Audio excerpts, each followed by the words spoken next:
Hi guys, this is Panther Sam back in another video, and today I'm going to be going over the Game 4 of Toronto Maple Leafs versus Columbus Blue Jackets in this video. And I just want to let you guys know before we go any further in this video, if you guys haven't, please subscribe to the channel. It would really mean a lot to me. I'm trying to hit 200 subs by the end of August. And also want to let you guys know I do have a gaming channel, so if you guys want to see me doing gaming videos, I'll put a link to the gaming channel up on the screen here. And if the link does not come up, just click the screen manually and then click the I button. And the channel is called Panther Sam Gaming. I'll also leave a link to the channel down below in the description. And let's get right into the video. So, in Game 4 of the Columbus Blue Jackets versus Toronto Maple Leafs series, at the time, Columbus is up 2-1 in the series. So, Columbus wins this game, they win the whole series, and it's over. So, Toronto needs to win this game. So, Columbus is up 3-0 with 5 minutes left. If you're watching that game, you're like, there's no way Columbus blows this, right? 5 minutes left, up by 3. Yes, Toronto is a really good offense, but you're like, there's no way they blow it. They have all the momentum. They win the series here, and it's over. They score 1. And you're like, okay, it's 3-1. There's still no way, right? Score the second, 3-2. And then they come down with 22 seconds left, and they score the third, tie it. We go to overtime. Toronto has all the momentum right now. They've gotten 3 straight unanswered goals in a span of about 4 minutes. So they definitely have all the momentum. But we go into overtime. So we had both teams dominating whenever they were in offense. Like when Toronto was on offense, they were dominating. When Columbus was on offense, they were dominating. So just going back and forth. Nobody could score. Goaltender's playing great, making a ton of nice saves. Then we get Nick Foligno, the Columbus Blue Jackets captain, going for a puck in the corner with Morgan Rielly from the Toronto Maple Leafs there. Nick Foligno barely gets his stick under Morgan Rielly's skate. Morgan Rielly flops on the ice, acts like he's injured, gets up, Frederik Andersen skates out of the net, and we have a delayed penalty on Columbus. Nick Foligno is not very happy when he sees that.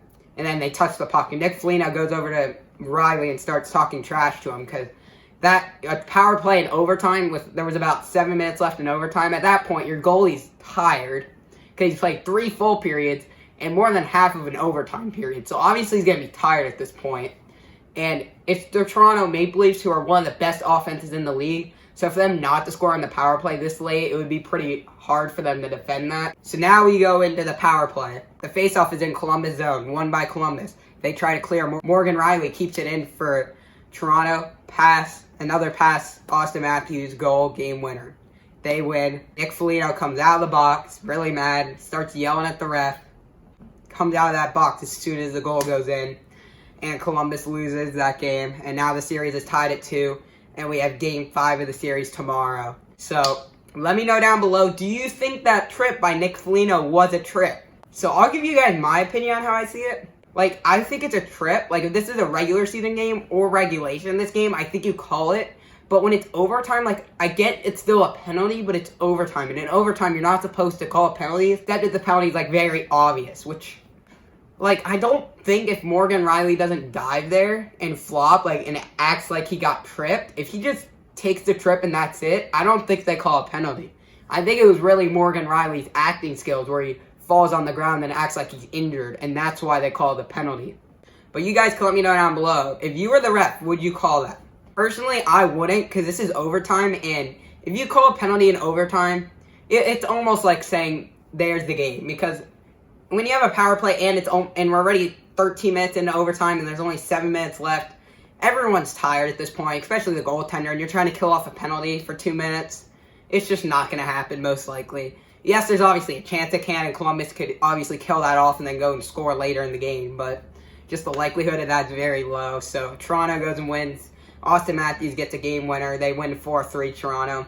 I just don't know what that penalty at the end. I don't know if you call that. I'm still torn. It's like, yeah, it's a penalty, but, like, it's overtime, so I don't know. Do you call that? Because in overtime, you don't want to call it, because if they don't call that and Columbus goes and scores, they win the series and it's all over. Now they have to go into a Game 5.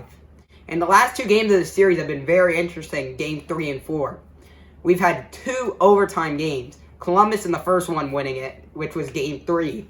And that was a nice goal by Columbus. And then Toronto getting the nice game winner with Austin Matthews. So I'm excited to see Game 5.